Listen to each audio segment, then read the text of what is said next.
Quarriors is a dice building game, which is pretty much what it sounds like.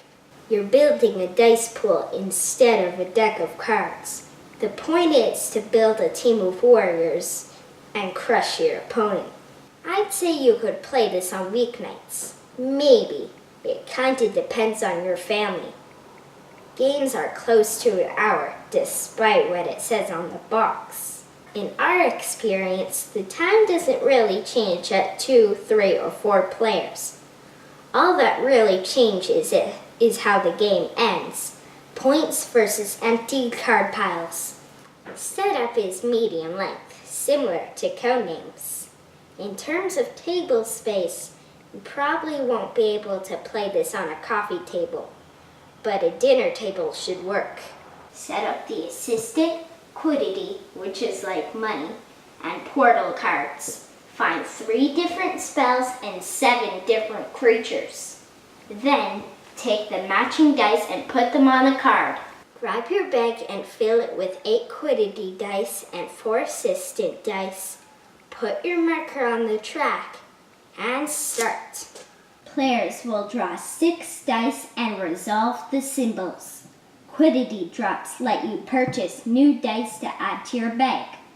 There are also 2 different reroll symbols. Otherwise, the symbols are going to depend on the creature or spell. Each die has a level, an attack rating, and a defense rating. Some also have a burst effect, which is explained on their matching card. Turns have 6 phases. Phase 1. Score creatures that have already been readied. In other words, a creature put out on a previous turn that wasn't defeated on other player turns. Phase 2. Draw and roll dice. If there are creatures or spells, pay the cost to ready them. Phase 3. Attack your opponents. If the opposing creatures are defeated, they are removed from the ready area. Phase 4. If you have quiddity left, you can buy a new quarry die, 2 in the advanced rules, which should always be used. Phase 5. At the end, move your dice to the used pile. And that's Quarriors. Roll, attack. Hope that your creatures score and track it on the board. Hit 20, 15, or 12 points depending on the number of players, and you win. Oh, you can also win if there are 4 or more creatures in the middle with no quarry dice. If that happens, the game immediately ends. Our friend Ariel was visiting. She brought the game over and she taught me how to play. In my first game, I kept earning quiddity, so I was able to buy some really good dice quickly. I kept knocking out her monsters before she could score for them. I beat her 20-5. She got her revenge the next game.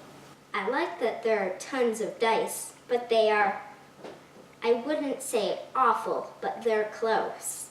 The symbols are hard to read, and that's not just because of some poor color choices. There's replayability because of the random setup. I like the idea of trying to figure out which dice gives you the best chance to win. That's always one of my favorite parts about deck building games. Speaking of other deck builders, sometimes they don't offer a lot of choice. The most expensive card is the best, so draft that. Here, that's kind of the case, but there are some good combos. Plus, you might want a spell, defender, or whatever. One big problem is the setup time. This game isn't going to be played by heavy gamers, so why not let people get playing it quickly? Oh, and what's up with these player mats?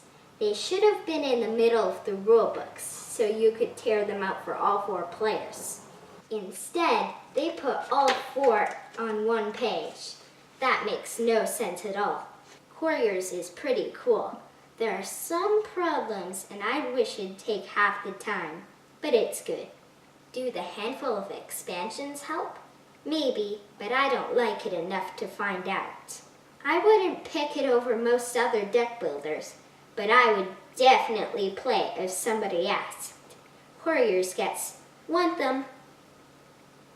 Before I go, Warriors was tweaked and was turned into a game called Dice Masters. You can get Dungeons and Dragons, DC and Marvel Comics, and even Teenage Mutant Ninja Turtles. If you like the sound of Warriors, maybe you should check out Dice Masters. Happy gaming, everyone!